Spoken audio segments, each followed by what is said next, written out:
नमस्कार दोस्तों। आज का जो हमारा विषय है,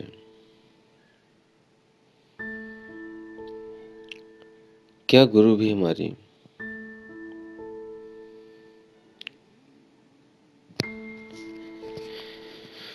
हमें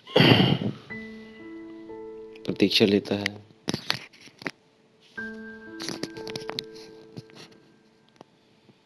क्या गुरु भी हमें चेक करता है?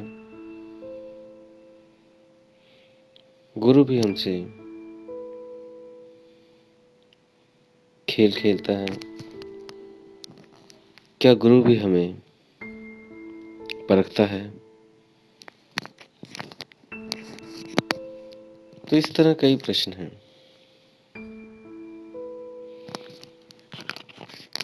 गुरु भी हमारी परीक्षा लेता है।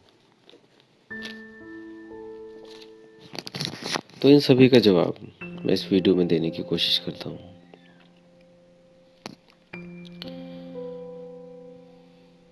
शिष्य को हमेशा गुरु का दास बनकर ही रहना चाहिए। और जो गुरु है, कोई भी वचन करे, बशर्ते आपका गुरु सच्चा हो। आपका गुरु मीन्स सतगुरु हो, और वो आपके सतगुरु जो भी कहे, जो भी वचन करे, उसे आपको पूरा करना चाहिए, उनके वचनों पर चलना चाहिए। वैसे तो नामदान या गुरु घर में जाने वाले बहुत लोग होते हैं जिन्होंने नामदान लिया होता है, पर उनके वचनों पर चलने वाले, उन उतरने वाले, उनके वचनों पर चलने वाले, उतरने वाले चंद लोग ही होते हैं जो गुरमुख होते हैं,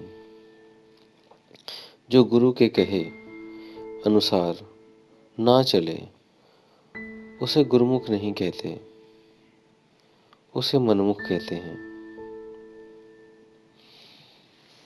एक बार एक गुरु ने अपने शिष्यों की परीक्षा के लिए लेनी चाहिए, तो उन्होंने 1000 संगत बैठी थी अप्रोक्स। तो उनसे कहा,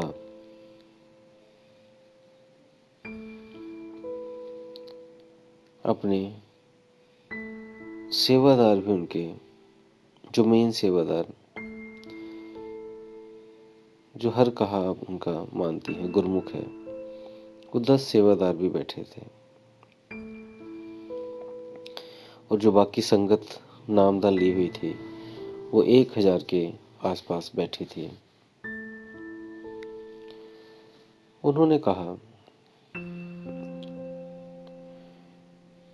आश्रम का कुछ काम चल रहा है, उसके लिए 100 शिष्य खड़े हो जाएं और सेवा के लिए चलें।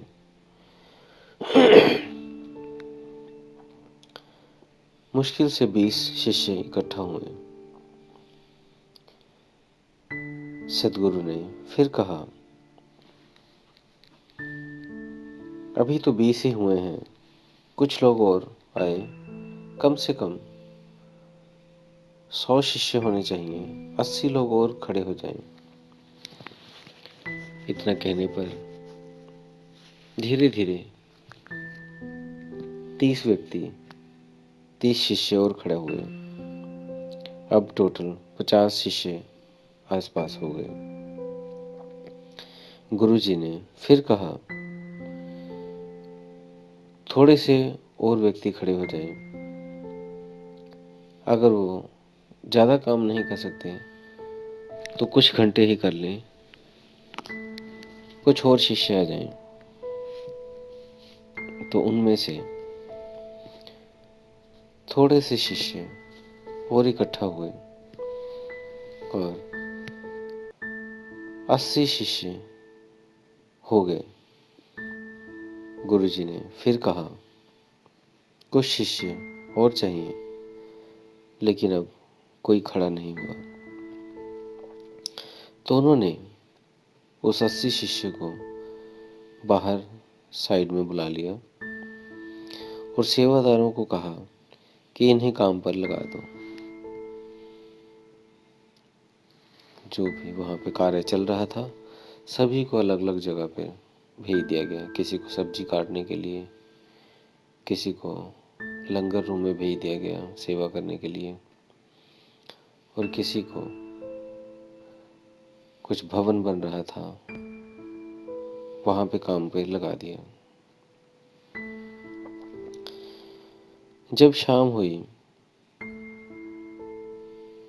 5 बजे तो गुरु जी निकले भी जो 80 सेवादार लगे थे, 80 शिष्य जो लगे थे, उनको चेक करें कितना कितना काम कर दिया। तो वो 10 सेवादारों को बुलाया और कहा, जिसे जहाँ जहाँ पे भेजा है मुझे वहाँ पे लेके चलो। तो वहाँ पे अलग अलग जगह पे जब गुरुजी ने जाकर देखा तो जहाँ 80 शिष्यों को अलग अलग जगह पे लगाया था तो कुल मिलाकर वो शाम तक 10 शिष्य ही बचे। बाकी 70 शिष्य, कोई आधे घंटे, कोई 15 मिनट और कोई तो जाते जाते ही वापस चला गया। किसी ने 2 घंटे लगाए तो किसी ने 1 घंटा लगाया, लेकिन वो 10 शिष्य अभी भी काम कर रहे थे। तो सदगुरु ने कहा, इन 10 शिष्य को लेकर मेरे पास आओ।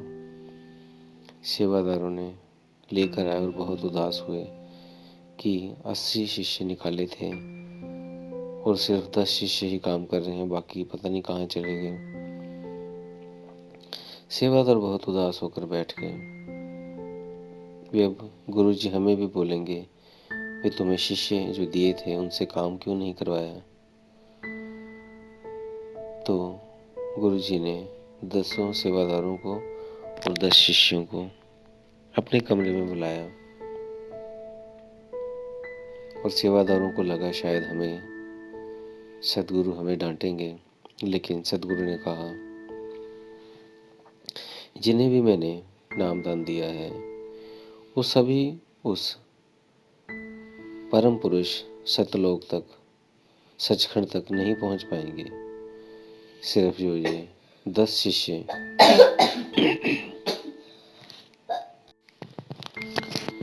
सिर्फ जो ये 10 शिष्य हैं वही उस परम पिता परमेश्वर सचखंड सतपुरुष तक पहुंच पाएंगे। सतलोक ये जो 10 गुरुमुख हैं यही जा पाएंगे और बाकी वो जो 70 हैं वो नहीं जा पाएंगे। ये 10 लोग हमेशा के जन्म मरण के चक्र से मुक्त हो जाएंगे और उस परम सत्ता में जाकर मिल जाएंगे। इसी के साथ दोस्तों मैं आपसे विदा लेता हूँ। वीडियो अच्छी लगे तो शेयर करें और कुछ प्रश्न हो तो कमेंट ज़रूर करें। इसी के साथ दोस्तों मैं विदा लेता हूँ। धन्यवाद।